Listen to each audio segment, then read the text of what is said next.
Well, there's a hidden gem under a part of western New Jersey that most of us don't even know about. All right, Fox 5's Arthur Chan takes us to a former zinc mine that literally glows in its new form as a museum. The majestic colors here would make you think you're either in deep space or in the deepest part of the ocean. But this video is from a former zinc mine in New Jersey, now a museum that aims to rock your world. Okay, come on in here. William Croft is the man behind the curtain here at the Sterling Hill Mining Museum in Ogdensburg, New Jersey. For 35 years, he's owned this place and has been opening its doors to everyone, from second graders to PhD students to geologists, all to foster a solid interest in mining. Some of them have even gotten married here.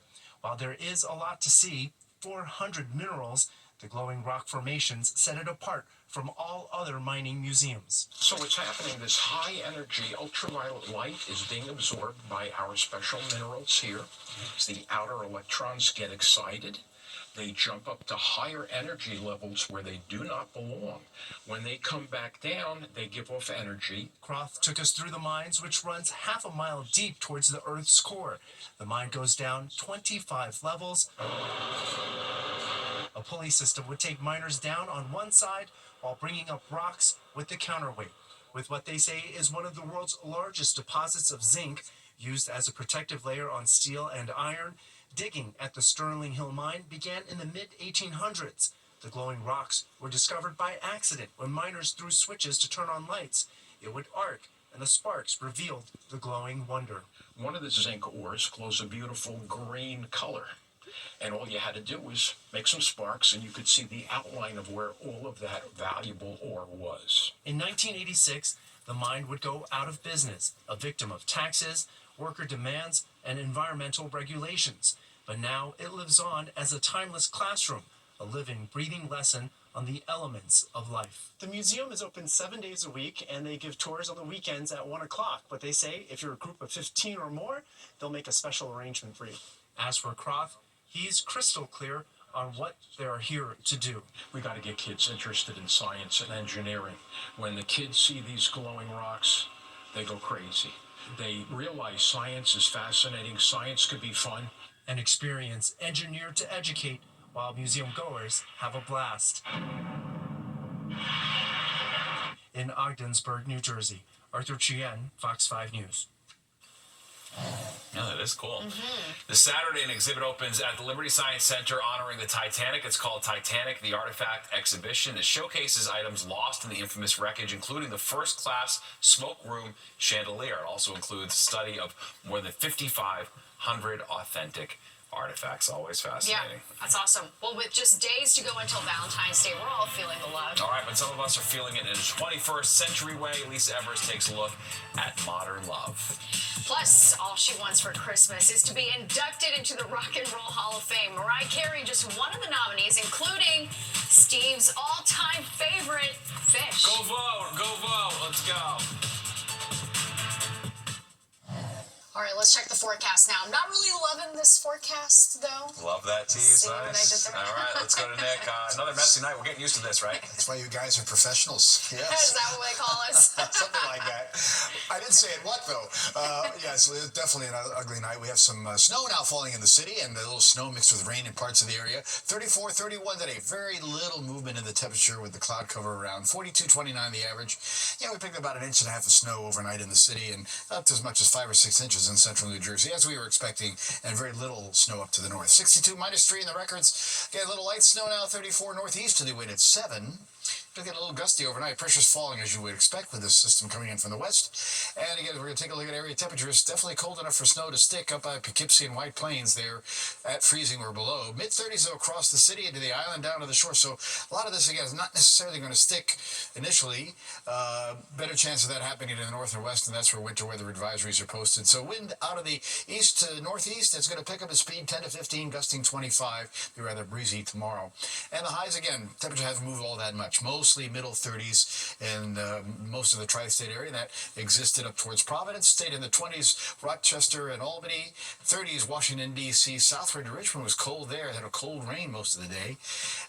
Only 20s, Detroit and Chicago. 39, Cincinnati. And 50s heading into Nashville. There's that winter weather advisory. North Jersey, all of New York State, for that matter, into the Hudson Valley, except it doesn't include the city, Long Island, and southern Connecticut, and then most of the rest of New Jersey, because you can see on the radar here, we're just really looking at some rain in those locales. Now, a little bit of snow for now. And as you move northward, you'll probably see more of that snow that will mix with a bit of sleet. And even there, it's going to change to rain as we head on into tomorrow, but not before, producing maybe up to about an inch of snow in a few spots and a little bit of icing on top of that as well. Again, on the big picture, you can kind of see that, but most of this is rain. Again, Washington, D.C., right up to Midtown now, where it's still snow, though, in the city for the moment, but that likely, again, will change as the night goes along. Sort of a complex features going on here in the eastern part of the country. Little storm over Detroit, one down here west of Atlanta, and another one offshore. This one will kind of head out to sea. These will combine into one and is producing potential severe thunderstorms, potential tornadoes moving through the southeast tonight. So ugly weather for them. And then a little break. It's colder, though, in the northern plains states, and we'll get into that colder air for a bit on Friday into the weekend. The temperatures again overnight stay just below freezing for a while, north and west, mid-30s in town. But watch how that area of rain spreads northward as the temperatures go right on up during the overnight period. We'll be heading to about 40 out the door in the morning in the city. The rain will continue during the morning with areas of fog. It'll break down a little bit about midday or so. Maybe a little break in the cloud cover later on. But again, temperatures are going to push mid to upper 40s around here for tomorrow. Then the wind picks up tomorrow night, and it's going to be a windy Friday. We start pretty cold in the morning, 20s in the suburbs, about 30 in town, upper 20s on the island down to the Jersey Shore. And, during Friday, we probably won't get out of the middle 30s. And that'll set us up for the next storm, which again will be a sort of similar event, snow, rain to start. That could leave a little accumulation at the beginning, but then we'll be talking about it all going to rain. Wind gusts tomorrow, again, overnight, pretty much gusting into that 30, 35 mile per hour range. It backs off a little bit as we head on in towards tomorrow night, but it gets windy again Friday. 35 tonight, snow, sleet goes to rain as temperatures rise too into the 40-degree range by morning. 48 tomorrow, morning rain and fog, and then just rather cloudy in the afternoon. Windy on Friday for Valentine's Day, but sunny, 37. Rain, snow Saturday afternoon. That becomes rain overnight because look at Sunday, 51 with rain. Dry, windy, colder. President's Day only about 30, and will stay close to 30 Tuesday and Wednesday. Steve, Natasha. All right, thanks, Nick.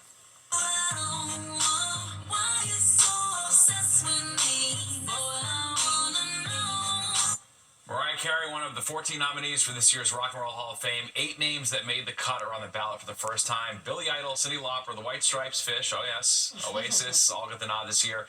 The inductees will be announced in late April after 1,200 music industry professionals and historians cast their votes. They're going to be like Steve Lacy voted 3 million times. I know. It's going to go all the way to the Supreme Court. All right, election interference. Prom season still months away, but some local students got a jump start on the big night. That's right. The special event held today treating some deserving high schoolers to a fairy tale transformation.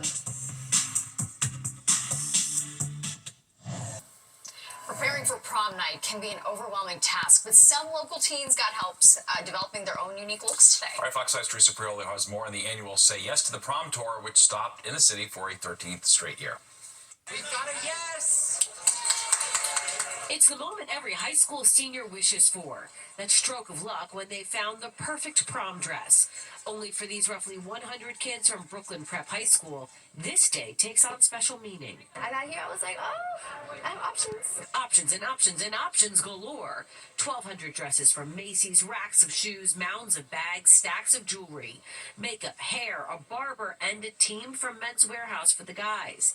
It is their Cinderella moment. A moment to say yes to the prom dress or tuxedo. Can you imagine when this kid comes home to their parent today, and that parent who may or may not have been able to send their kid to prom easily says, hey, this is one thing that I can take off of the to-do list. For the last 13 years, Warner Brothers has put on this event. They're reaching out to kids in all 5 boroughs where prom is a financial burden the family just cannot sustain. And they're making it magical. These kids are at such a pivotal point in their lives. They're seniors in high school. They're about ready to transition into adulthood. So we want them, one, to realize that they're special. We want to celebrate their accomplishment. The other thing is that prom is this rite of passage that unfortunately some families aren't able to afford. Once they've chosen their outfit, Monty Durham steps in. He was the host of the popular TLC series Say Yes to the Dress Atlanta. They are so thankful. They are so appreciative. And they are feel like they're so blessed and so lucky to be a part of this program. On top of it all, the kids have the chance to pick the brains of those who are working the event. They can ask about career paths and internships. a way to broaden their horizons. I don't want my mom or like my parents or whatever to go through the stress of buying stuff. When I come to this great event and, have this experience, it feels like out of a movie. The Glitz Glam and Fun doesn't end here in New York City. Once this event wraps up, the entire team moves on to LA, where they will create the same magic all over again. And Chelsea Pierce, Teresa Priolo, Fox 5 News. It's nice. We'll remember it forever. Yep, Yeah. indeed. All right, well, there's more at 10 o'clock news straight ahead. But first, here's a look at what's coming up next on Good Night New York. Action! All right, film students. Film students got to show Prince William the ropes of their creative process at the London Screen Academy. It's part of his role as the president of BAFTA, the British Academy of Film, Television and Arts. Students shared their experiences about a collaborative project. Prince William even had an opportunity to assist in filming a scene. The Prince and Princess of Wales will not attend this year's BAFTA Film Awards, however, on Sunday. Let's get one last check of the weather. All eyes on that forecast, Nick. Yes, we'll be looking at whatever rain or whatever snow and sleet is in the area becomes rain just about everywhere by tomorrow. But again, a little accumulation up to the north where temperatures are going to be below freezing for a little while longer. We're already again looking at temperatures to rise from the mid-30s in the city. Out the door will be about 40, and then we'll have rain tomorrow morning. Some areas of fog, just a lot of clouds in the afternoon. Look at the temperatures though, upper 40. Somebody will hit 50 tomorrow. Windy, sunny Friday, but colder, 37. More snow and rain Saturday afternoon. That becomes rain into Sunday when we hit 50, and then much colder early next week. Good deal. All right, thanks, Nick. Well, that does it for us tonight. If you missed any part of the 10 o'clock news, you can always catch an encore on our free streaming app, Fox Local. Where you can stream our newscasts anytime. Have a great night. We'll see you tomorrow.